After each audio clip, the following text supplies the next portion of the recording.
бачив, сидіть тут прилетіло.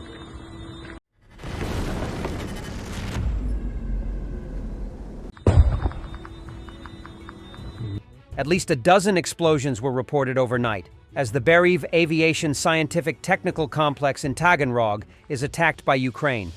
Eyewitnesses claim that at 4:18 a.m., at least 10 explosions were heard over Taganrog, and the city's missile warning siren was turned on. Russia said that Ukraine had struck a military airfield on the Azov Sea with 6 US-made Atacms ballistic missiles, a move that could prompt Moscow to launch another experimental intermediate-range hypersonic missile at Ukraine. Russia's defense ministry said 2 of the missiles fired by Ukraine were shot down by a Pantsir missile defense system, and the rest were destroyed by electronic warfare. On the morning of December 11, 2024, the Kiev regime launched a missile strike with Western precision weapons at the Taganrog military airfield in the Rostov region. The defense ministry said, "This attack by Western long-range weapons will not go unanswered, and appropriate measures will be taken," it said. But in all previous attacks on Russian airfield, Russian authorities are minimizing damages and almost always hiding the real damage. Косметик, донские традиции, мясокомбинат. Battle of Pokrovsk. The Battle of Pokrovsk became the biggest battle of this war, but it also became one of the largest battles in history in terms of the number of armored vehicles lost. In the battles near Pokrovsk, Russian losses are close to the number of the entire Western Military District of the Russian Federation as of 2022, which was being prepared for war with NATO. And this is about 60% of the forces with which Russia planned to seize Ukraine in 3 days in 2022. In October 2023, Russia defined the offensive on Pokrovsk as the main axis of its offensive campaign. Obviously, Putin is focused on the goal of completely capturing the Donetsk region as the highest priority goal in the coming years. But this offensive led to colossal losses. During the first few weeks of the offensive, Russian losses were estimated at 13,000 soldiers. In February 2024, Russian losses were estimated at 47,000 soldiers killed and wounded. In the future, the dynamics of battles in this direction did not decrease.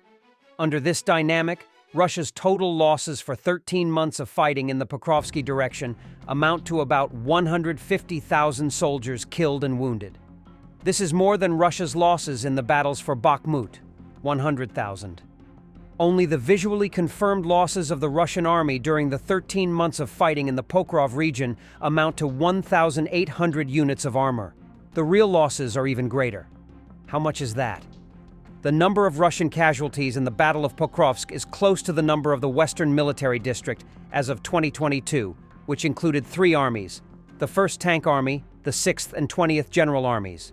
The Western Military District of the Russian Federation was supposed to oppose the armed forces of NATO on the territory of Europe, and the 1st Tank Army was Putin's greatest pride, the largest tank army in the world.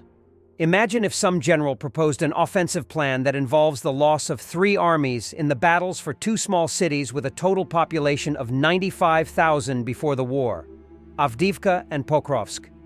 Any country would recognize this as madness. Russia lost more tanks at Pokrovsk than any country in Europe has in its army, or more soldiers than the entire armed forces of the United Kingdom. Remember this when you read the news about the battles for a small town in eastern Ukraine. Perhaps in the future, historians will have to revise the term Pyrrhic victory and replace it with Putin's offensive.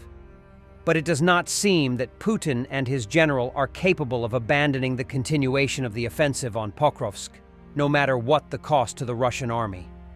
It is hard to believe, but the Russian losses of armored vehicles at Pokrovsk are greater than the losses of the German army in the Battle of Stalingrad. The Battle of Pokrov may become one of the largest offensives in history in terms of the number of armored vehicles lost. For every kilometer of occupied territory in this direction, Russia loses 10 to 15 times more resources than in all directions. And this testifies to Putin's mad obsession to show everyone that the Russian army does not stop, but continues to advance. Probably in the coming months, no less brutal battles and frontal attacks by the Russian army await us. These months will be the culmination of the Pokrovsk offensive. an offensive in which Russia will lose 3 armies to assert the ambitions of its dictator. Over the past week, Ukrainian National Guard Unit Omega destroyed 1 BTR, 2 BMPs, 5 transport vehicles, 1 buggy, and 3 ATVs. Additionally, 31 bunkers and 3 ammunition depots were destroyed. Russian casualties amounted to 30 killed and 51 wounded. The use of FPV drones has become crucial in modern warfare, particularly in countering Russian armor and hideouts. These drones provide real-time, precise intelligence, allowing forces to target armored vehicles with high accuracy, bypassing traditional defense systems. FPV drones' ability to fly at low altitudes and navigate difficult terrain makes them especially effective for pinpointing enemy hideouts, even in urban or heavily fortified areas. With their agility, they deliver critical reconnaissance and strike capabilities, enhancing tactical advantages. In combat, this technology offers a cost-effective, low-risk method for neutralizing threats, shifting the balance in favor of more agile forces. FPV drones are offering real-time intelligence. These drones enhance tactical advantage while minimizing risk and cost, making them a game-changer in modern warfare. Kursk region. Russians have advanced and recaptured Plekhov near the Ukrainian border. This happened several days ago, but fighting has occurred ever since. Russians now took a definite foothold. Stories about Russians controlling Alexandria in the Sumy region are untrue. Russian forces have become more active on the Dnipro River, trying to take control over the islands in the delta. This Russian boat and personnel didn't make it to Ukrainian positions. A BMP and a tank were destroyed by Tivaz artillery group. Ukrainian artillery is often more precise than Russian due to superior training, advanced targeting technology, and greater integration with real-time intelligence, allowing for more accurate strikes. Russia is trying to make Kherson uninhabitable and wages a brutal campaign against civilians, striking vehicles, buses, and even pedestrians with indiscriminate attacks. The occupiers unashamedly say that this is good practice for young drone operators to upgrade their skills and prepare for real combat operations.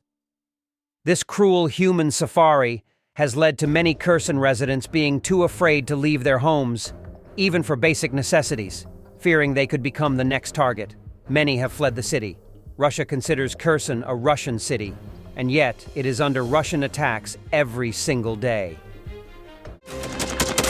Thanks for watching, and don't forget to subscribe. Also, if you want to support Warthog Defense, please become our member and get early access to new videos, exclusive members-only videos, and become administrator in comment section. The membership link is in the description. Rescues every day. We had a guy last week, it's 6 rescues in 6 days.